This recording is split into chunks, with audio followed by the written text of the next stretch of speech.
اصحال ثواب کے حوالے سے میں ایک چھوٹا سا واقعہ اپنا پیش کرنا چاہتا ہوں۔ ہمارے رشتے میں نا میری ایک دادی لگتی تھیں، بہت نیک سالے۔ تو میں جب ان کے پاس جاتا نا تو وہ مجھ سے دینی حوالے سے گفتگو کیا کرتے، کوئی مسائل پوچھا کرتے تھے۔ ایک دن مجھے کہنے لگی، حافظ صاحب میں جو بھی کلام پاک پڑھتی ہوں، درود پاک پڑھتی ہوں، ذکر اذکار کرتی ہوں، وہ میں بخش دیتی ہوں۔ کبھی اپنے شوہر کو بخش دیتی ہوں، کبھی اپنے والدین کو بخش دیتی ہوں، کبھی سرکار صلی اللہ علیہ وسلم، کبھی صحابہ کرام۔ تو کہنے لگی میرے ذہن میں ایک سوال آیا ہے کہ میں مر گئی، پتہ نہیں مجھے بعد میں کوئی پڑھ کے بخشے یا نہ بخشے، کیا میں اپنی زندگی میں اپنے لیے کچھ پڑھ کے رکھ سکتی ہوں؟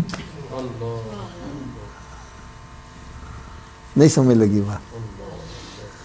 میں جو کچھ پڑھتی ہوں وہ تو اصحال ثواب کر دیتی ہوں۔ تو میں نے سوچا میں مر گئی، پتہ نہیں میرے بعد مجھے کوئی اصحال ثواب کرے یا نہ کرے، تو کیا میں اپنی زندگی میں اپنے لیے ہی کچھ پڑھ کے رکھ سکتی ہوں؟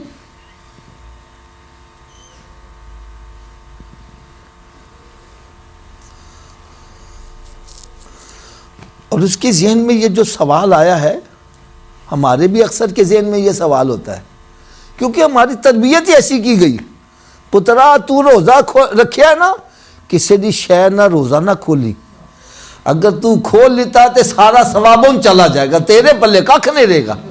تو ہم ڈرتے تھے، نہ جی نہ، ہم نے کسی کی شے سے روزہ نہیں کھولنا۔ حالانکہ اللہ تعالیٰ کے ہاں کسی شے کی کمی نہیں، وہ افطار کروانے والے کو بھی پورا ثواب دے گا، تو روزہ رکھنے والے کے ثواب میں کمی نہیں آنے دے گا۔ ہم اصحالے، میں نے اماں جی سے عرض کی، میں نے کہا اماں جی آپ کے ذہن میں یہ جو سوال آیا ہے نا، وہ اس لیے آیا ہے کہ آپ اصحال ثواب کی حقیقت کو سمجھتی نہیں ہیں۔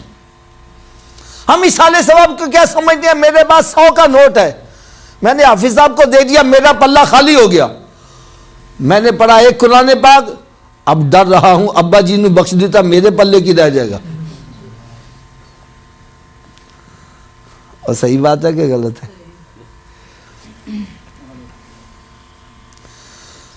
اللہ اللہ اللہ اللہ بھائی، اصحال ثواب کو ایسا مت سمجھو جیسے میرے پاس 100 کا نوٹ ہے، میں نے ان کو دے دیا، میرا پلہ خالی ہو گیا۔ اصحال ثواب کو یوں سمجھو جیسے ایک حافظ قرآن ہے، اس کے سینے میں ایک قرآن ہے، وہ 100 بچے کو قرآن حفظ کروا رہا ہے، 100 بچے کے سینے میں قرآن منتقل ہو رہا ہے، اور پڑھنے والے کے سینے سے ختم۔ آپ کہیں گے جی آپ مثالیں دے رہے ہیں، کوئی قرآن و حدیث کا حوالہ بھی مل جائے تو اور میں حوالہ بھی عرض کروں۔ حضرت مولا علی شیر خدا رضی اللہ تعالیٰ عنہ سونے آقا صلی اللہ علیہ وسلم کی بارگاہ میں حاضر ہوتے ہیں۔ میرے آقا صلی اللہ علیہ وسلم نے پوچھا، علی کہاں سے آئے ہو؟ عرض کرنے لگے، یا رسول اللہ میں قبرستان سے آیا ہوں۔ کہاں سے آیا ہوں جی؟ قبرستان سے۔ فرمایا وہاں تم نے کیا کیا؟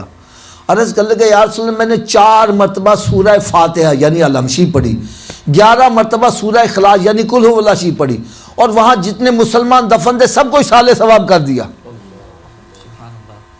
اگر یہ عمل غلط ہوتا تو سرکار منع کر دیتے، علی آئندہ ایسا کام نہیں، جو مر گئے وہ بس ختم ہو گئے، ہمارا ان سے تعلق ختم ہو گیا، ہم ان کو فائدہ نہیں دے سکتے۔ یار میرے آقا صلی اللہ علیہ وسلم نے ایسا کمال جواب دیا کہ آپ سنیں گے تو آپ کو رشک آئے گا، رب نے ہمیں کتنا سچا عقیدہ کر دیا۔ سبحان اللہ۔ میرے آقا صلی اللہ علیہ وسلم نے ارشاد فرمایا، علی اللہ تعالیٰ نے تیرے پڑھے ہوئے قرآن کے ثواب کے ٹکڑے نہیں کیے۔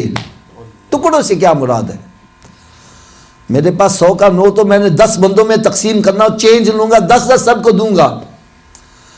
حدیث مبارکہ میں آتا ہے جس نے 3 مرتبہ سورہ اخلاص پڑھی، رب تعالیٰ اس کو پورا قرآن پڑھنے کا ثواب عطا فرماتا ہے۔ انہوں نے 11 مرتبہ پڑھی۔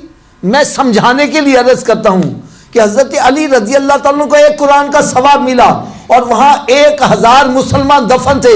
فرمایا علی اللہ تعالیٰ نے تیرے ایک قرآن کے ثواب کے 1000 ٹکڑے نہیں کیے کہ ایک ایک ٹکڑا سب کو دیا جائے. فرمایا علی رب نے ہر ایک کے نامہ اعمال میں پورے قرآن کا ثواب درج کر دیا. اب پڑھنے والے کو کیا ملا؟ فرمایا سب کے مجموعے کے برابر ثواب رب نے تجھے بھی عطا کر دیا. اب بتلاؤ اصالے ثواب میں فائدہ ہے کہ نقصان ہے؟ اونچی بولو. پھر ایک کام کرو، رات کو جب سونے لگا کرو دن بھر جتنی نیکیاں کیاں سب کو اصالے ثواب کر دیا کرو. کن کو کرنا ہے؟ حضرت آدم علیہ السلام سے لے کر آج تک، آج سے لے کر قیامت تک جتنے مسلمان مرد عورتیں ہیں سب کو اصالے ثواب کر دو. رب تعالیٰ سب کو پورا ثواب دے گا اور سب کے مجموعے کے برابر ثواب ہمیں بھی ملتا چلا جائے.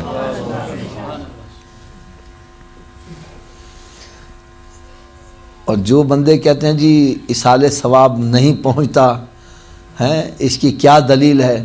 تو میں ایک ہی صرف دلیل دوں گا. میرا خیال ہے کہ عقل مند کے لیے اشارہ ہی کافی ہے. میرے آقا صلی اللہ علیہ وسلم نے ارشاد فرمایا علی منڈی سے 2 بکرے لاؤ. کتنے؟ 2. اونچی بولو یار. انہوں نے لا کر پیش کر دی. یا رسول اللہ صلی اللہ علیہ وسلم یہ 2 کیوں منگوائے ہیں؟ فرمایا ایک اپنے نام کی قربانی کروں گا، ایک اپنے امتیوں کے نام کی قربانی کروں گا. اب امت میں کون شامل ہے؟ جو پردہ کر گیا وہ بھی، جو موجود ہے وہ بھی، جو قیامت تک آنے والے. میرے آقا صلی اللہ علیہ وسلم نے سب کو اصالے ثواب کر دیا. فرمایا ایک اپنے نام کی کروں گا، ایک اپنے امتیوں کے نام کی کروں گا. اور پھر فرمایا میں یہ دیکھوں گا میری امت میں کون ہے جو میرے نام کی بھی قربانی کرے گا. یار ایمانداری سے بتلو، ان کو رب توفیق دیتا آج بھی میرے آقا کے نام کی قربانی. بولو تو صحیح یار، یہ اصالے ثواب نہیں ہے.